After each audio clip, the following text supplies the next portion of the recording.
Hello and welcome to After Scientology, Straight Up and Vertical, the weekly show where Tony Ortega and I go over the week's events as covered on Tony's Substack in the world of Scientology and that very specialized cult world of the Church of Scientology and the nonsense that they get up to. Hey, Tony, welcome back to the show.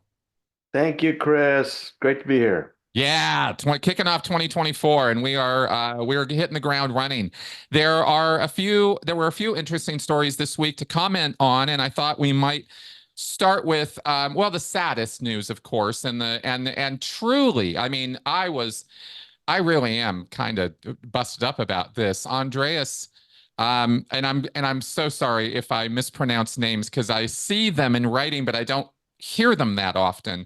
But Andreas Heldal Lund was his full name.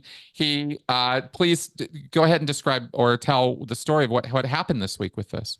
Well, Chris, there's various eras in Scientology history, and some of them we've covered really closely. Both you and I have.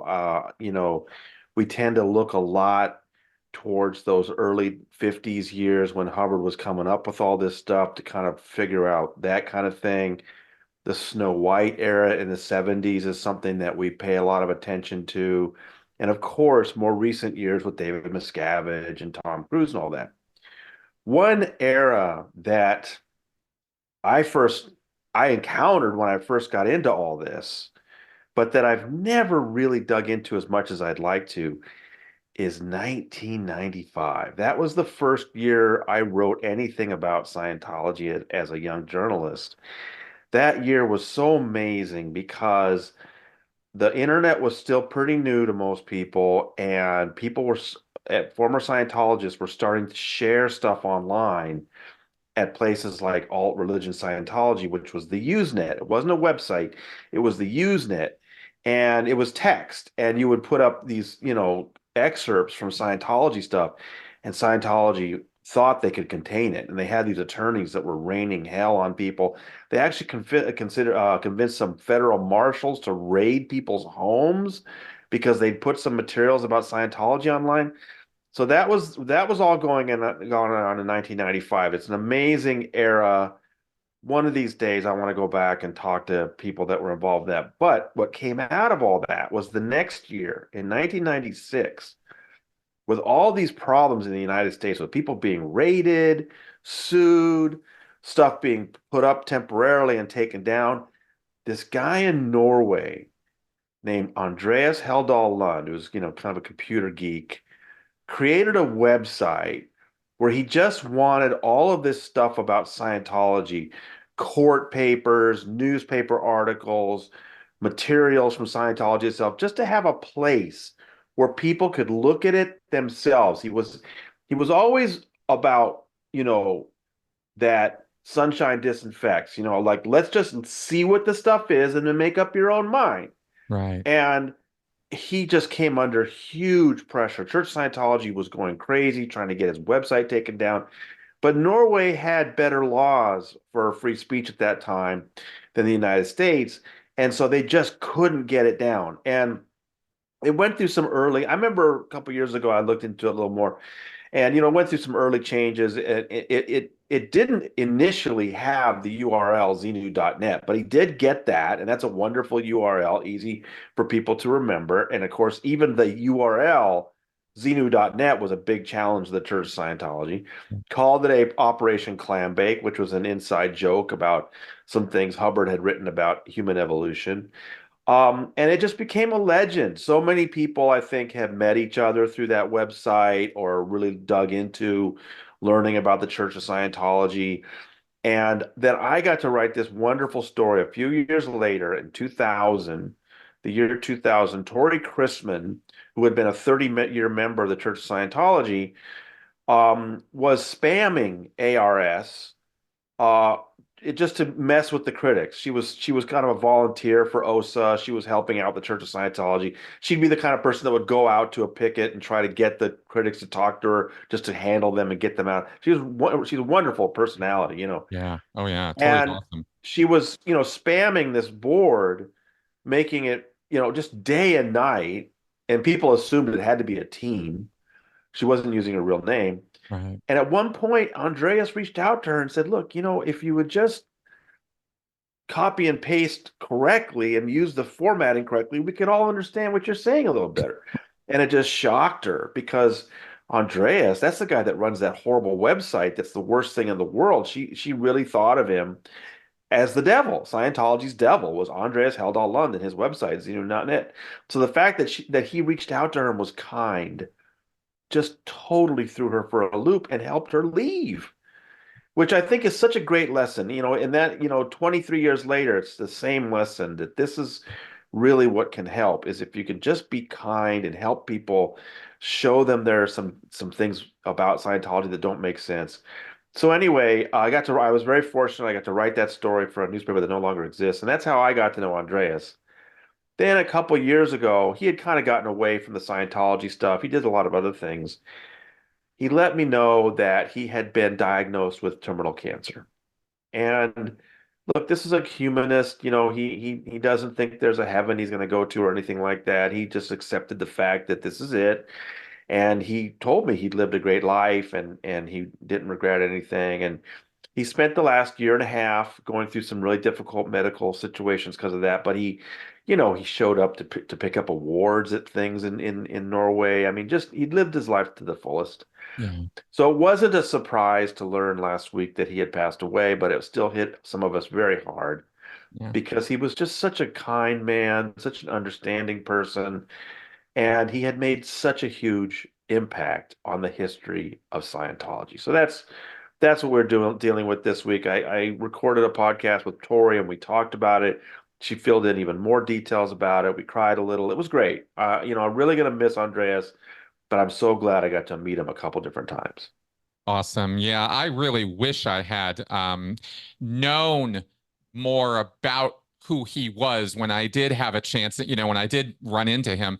But it was just the one time many, many years ago. And but he is the word legend. I mean, when it comes to Scientology protests and activism and doing and getting in and doing getting into the mud and fighting, he was awesome and he was kind of Gandhi like as you described, right? He's just a kind soul who just wanted to help, and he wasn't angry, he wasn't into lobbying his anger around, and he was just so rational about the whole thing. And I Right. gotta say that clam bake operates that Xenu.net, when I hit that 2012 2013, um man, I mean, what a treasure trove of Yeah. resources to expose the nonsense.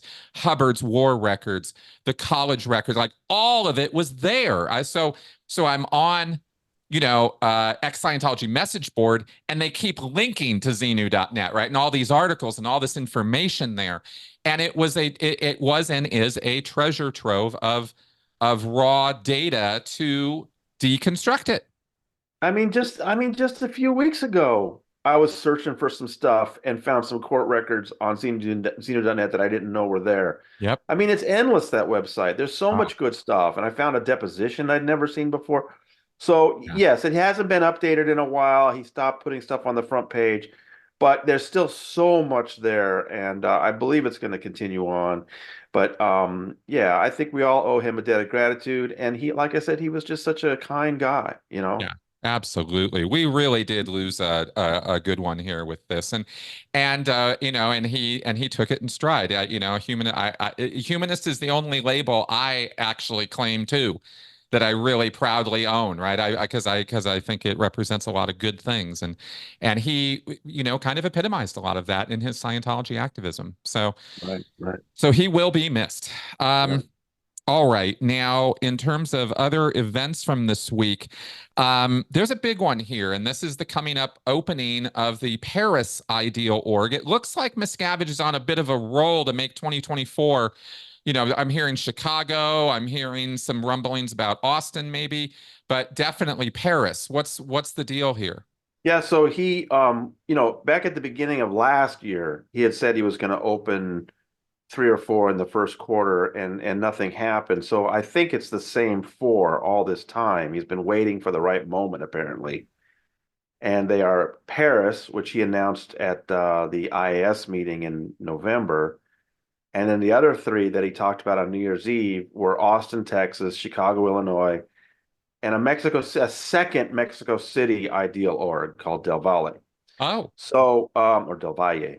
So, when are they opening? Well, uh, Alex has been saying that possibly Paris this next weekend. However, I just double checked, and the Austin permit is for this coming weekend. oh, okay. And there's no permit on file for Chicago. I just got a look at the Chicago org a couple days ago. It's still boarded up. It still does not look ready to go. I have not seen anything. I hope our Austin folks can go by this week and see if the big ribbon is put on. But Right. definitely like I said, I just checked earlier today, and yes, they have the permit for Saturday, January 13th for that event in Austin. So that may be the first one, and maybe Paris the week after. Because I was hearing some people saying Paris this weekend too, but I'm thinking Miscavige isn't going to like just choose one of them. He's going to want to be at all of them, don't you think? Oh yeah. So Oh yeah. I would think Hasn't there only maybe been one opening he wasn't at? as far as I know, the only one he didn't personally attend, I believe, was Stuttgart, Germany, and that was 5 or 6 years ago. I think he's been at every single one of the other ones. Interesting. But and then let's see, 2015 or something, it was getting a little ridiculous. There was, if you remember, there was a weekend when he opened Columbus, Ohio on a Saturday and Cincinnati the next day or something. I can't remember which two it was, but he Mm, opened two on the same weekend. It was almost like he was, he was bragging, right? right, right. So, but I don't know. It sounds, I mean, it's possible it could be Austin Saturday and then Paris the following Saturday. I don't know. We're trying to see if there are any permits taken out in Paris. The reason I mentioned permits is what they try to do is they try to shut down streets and sidewalks and keep people away while they're having their little party. And you got to have permits with the city to do that. So that's usually the best way we find out where something's happening is they've taken out permits to shut things down. And Right. I've heard from people that say there's no way they're going to shut down Guadalupe, that, the street out in front of the Austin org is like this major thoroughfare between the org and the University of Texas. But I can show you the permit. Looks like I don't know if they'll be able to shut down the street, but they'll definitely be able to shut down the sidewalk. Um, and like I said, I hope somebody can go by and let us know if there's a ribbon. But that's Austin. But Paris, I was interested to see in Impact Magazine, where we got to see all the whales. The big donors. They also printed out this article about the Paris org. And it's got he every time they do this, he's got to always have it written like, reflecting the local, scene and the environment and everything. Yep. But I noticed there was one line in there, Chris, that was very interesting, where he said something about decades of fighting and pressure. So that's interesting that he would acknowledge the fact that France generally wants nothing to do with the Church of Scientology, That's right. has declared it a fraud in court, has repeatedly charged it. So, he acknowledged that, hey, yeah, and I think that's him saying, ha ha, you can't keep us out forever. But come on, there can't be more than 200 or 300 Scientologists in that entire country. Exactly. The other thing that you'll notice in that literature that I posted, how often they repeat the phrase IAS sponsored. Yes. That's code. That is Scientology code for you effing local deadbeats that would not put up the money for this thing I had to pay for out of my fucking legal slush fund. That's right. That's what David Miscavige is saying. And he's had to do it more and more because the original model on the Ideal Org program was you get the locals to raise 10, 15, 20 million dollars to pay for the damn thing. But when you're opening ideal orgs in place like Battle Creek, Michigan, and you know, Columbus. Columbus, Ohio, Paris, Right. France, there's no Scientologist there to fork over millions of dollars, so he has to pay for it. But he lets them know that I paid for this. I paid for this, you know, You losers, ungrateful bastards. you down stats. TVs. Yeah, no, for sure. It's that's a really good point, actually. Good catch. The other thing I was thinking about with Paris specifically is the need and urgency on Paris and why it would be an IAS sponsored, I suppose, is or one factor is because of the upcoming Olympics. Right. Right? Summer Olympics, I think, 2024.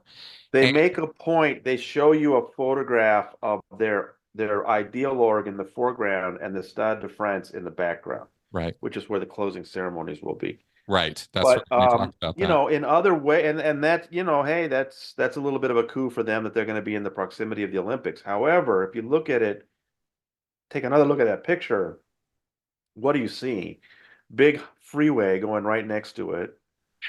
There's no foot traffic there. They even make the point, there's thousands of cars going by every day. Yeah, and none of them are going to stop and go through some complicated way of getting into your parking lot. It's the same thing.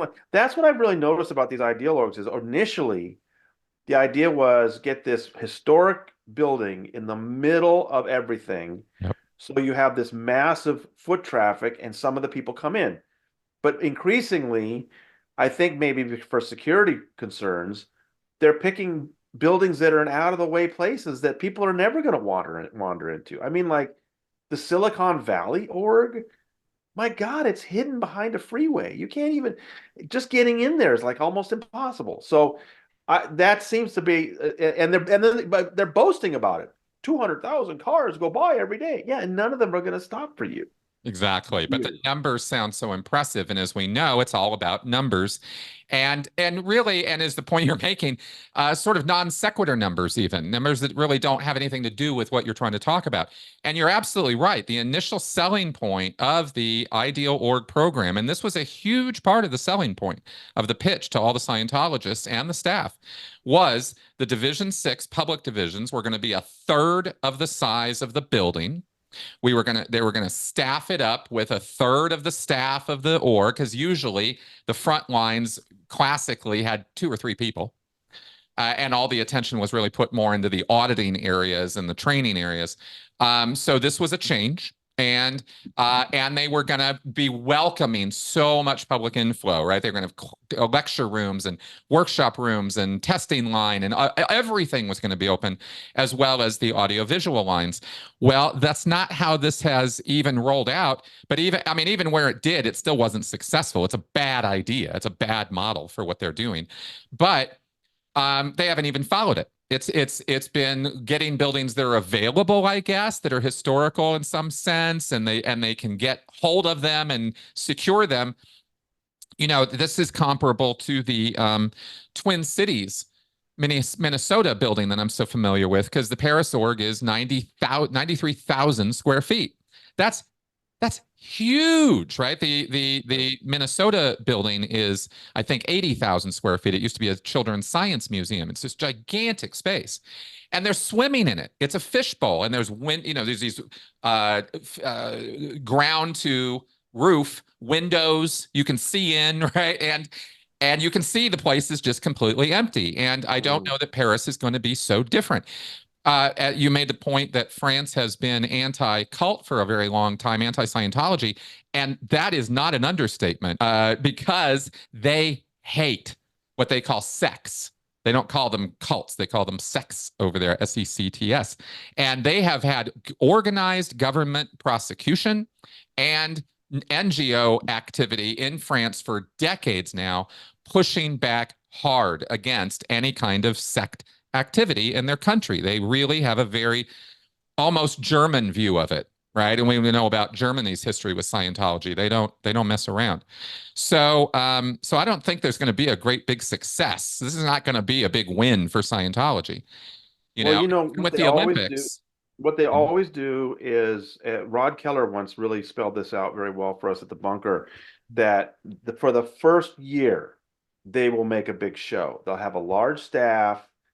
They'll make a big effort, and they need to win the birthday game. That's the big deal. That first year, the new org needs to win the birthday game. Then it just becomes a ghost town. That's right. I mean, it's just obvious. Like Like we remember, I still remember the big deal of the opening in Portland, the opening in Ventura, the opening in Columbus. Go back now. There's Right. nobody there. It's completely empty. I just had somebody go by the Ventura org. I was talking about it's just it's so dead. And that the same thing will happen in Paris. In Paris, they'll make a big deal for a year. They'll have a bunch of staff around. They'll try to grab people, bring them in, and then it'll just go into nothing. That's right. That's right. It's a boom kind of thing if you looked at it on a graph, right? Right. And that's what all the graphs look like. Oh. Yeah, it has been this way for many, many, many years in Scientology. It's always over promising and under delivering, always. Um, okay, so now the other couple of things I wanted to go over were this a very interesting kind of insight into the promo and sort of what they're pushing internally in Scientology. There were some releases from the IAS weekend, and it looked very directed towards second, third, even fourth Yeah. gen Yeah. Scientologists. What was this? So you know the practice, the traditional practice that Miscavige brought back this year was that they tape the New Year's event in the middle of December in Los Angeles, and then they actually show the video on New Year's Eve in all the orgs. So I heard from a Scientologist who had gone to the St. Hill New Year's Eve event. So it's New Year's Eve. It's actually December 31st. They're at St. Hill Manor in England, but they're showing the video that Dave recorded in Los Angeles 2 weeks before, and where they pretended it was New Year's Eve. Right. The Scientologist told me that everyone had been given this pamphlet and asked me would I like to see it. I said, of course, what the heck. So, I mean, some of it's pretty familiar. There's the questionnaire to try to figure out where you are in the bridge and how interested you are in going on staff, of course. Um, but there were some other interesting things there. So I thought I'd get Alex's thoughts about it since it's over there in England. And he was pointing out some interesting things. I thought you might have some thoughts about those as well. But one thing that was clear was they want to try to give the impression that there are young people in Scientology, That's right. because it's clear that one of their problems is that so much of the membership are people who got into it in the 70s and the 80s, and they're getting, a little like me, gray in the hair, and they're not getting any younger. Right.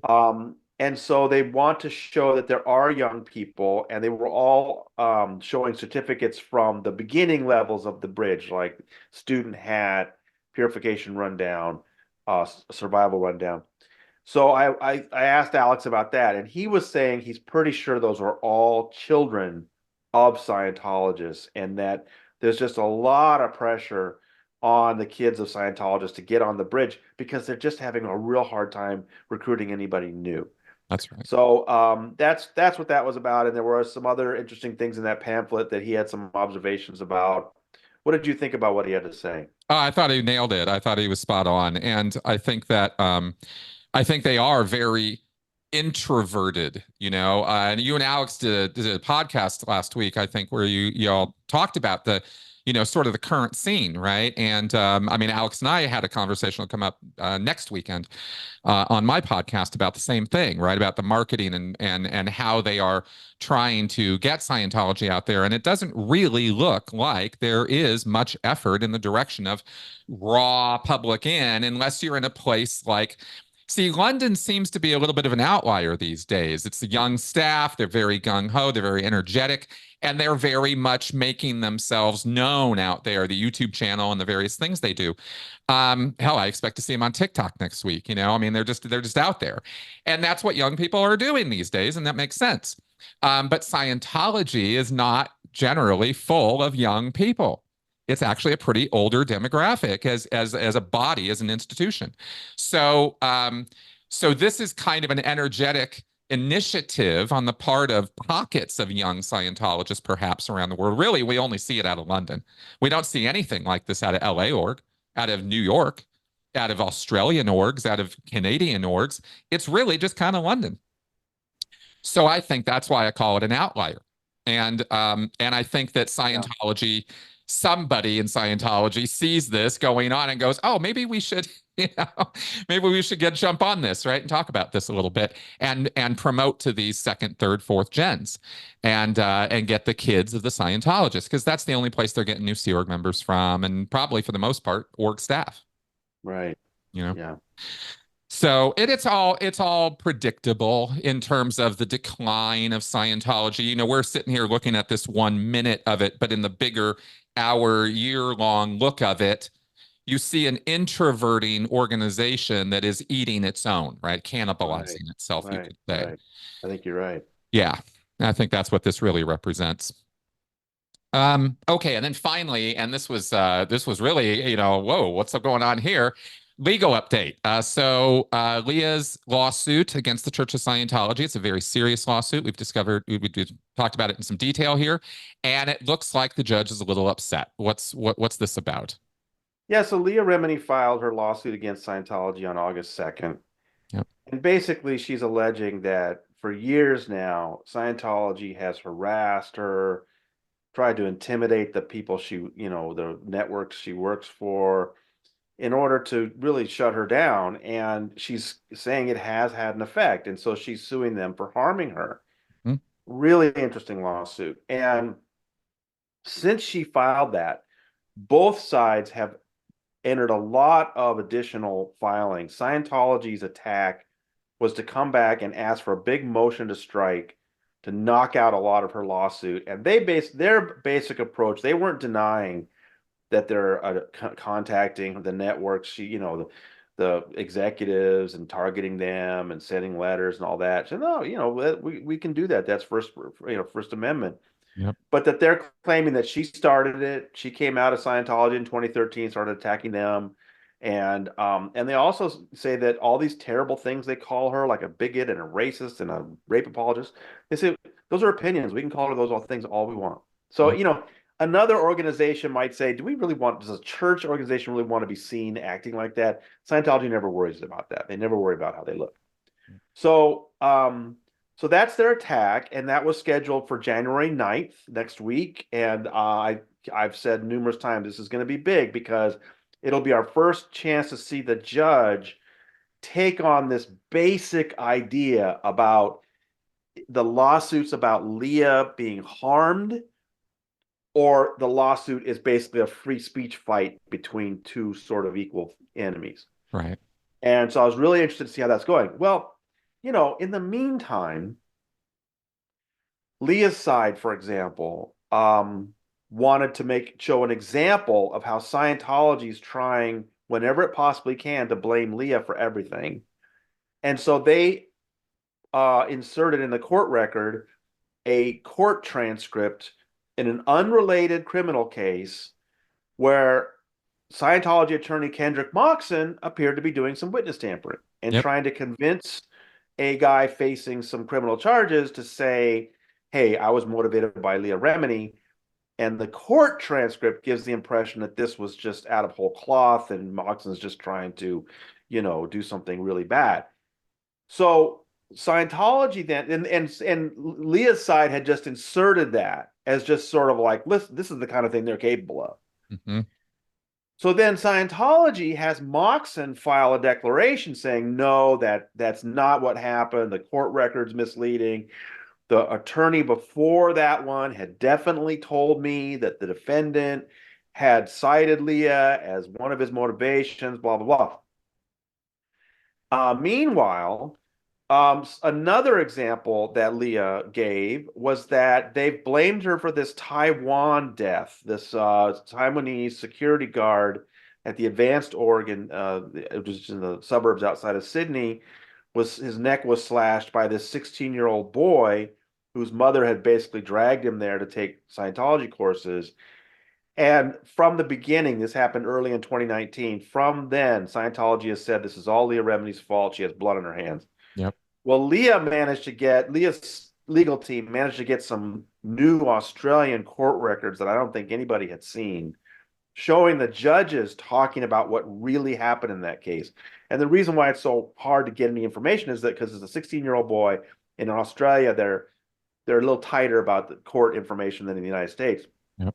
But these documents laid it out that this was the 16-year-old boy had been diagnosed with schizophrenia and autism. He was really unhappy there. He was upset over something that had been taken off of his, electronic device by his mother. Throughout this whole investigation, the word Leah Remini never appears.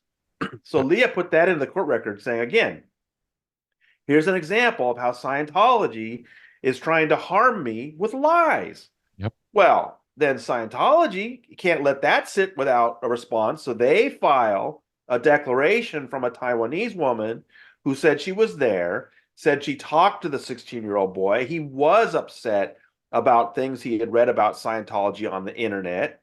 But in general, what she said she saw backed up what the Australian judges said. And the words Leah Remini not only did not appear in her declaration, but she gave a URL of a website in that declaration saying, this is the website that was on the boy's phone. This is what he was looking at. I dug up that website on the Internet Archive, and there's nothing about Leah Remini on it. So Right. anyway, I was happy. See, I personally was happy that Leah was bringing this stuff up. The church was trying to respond. I was getting all this new information. Yep. But the judge is like, what's this got to do with the lawsuit? You see, it's like both, and see, I don't blame them. It's like all these years, they finally both Leah Remini and the Church of Scientology finally have this venue where they can attack the other side and show documents that proves their side. They can't help themselves. They're responding and replying and responding and replying. And the judge finally on Friday said, stop it. Enough.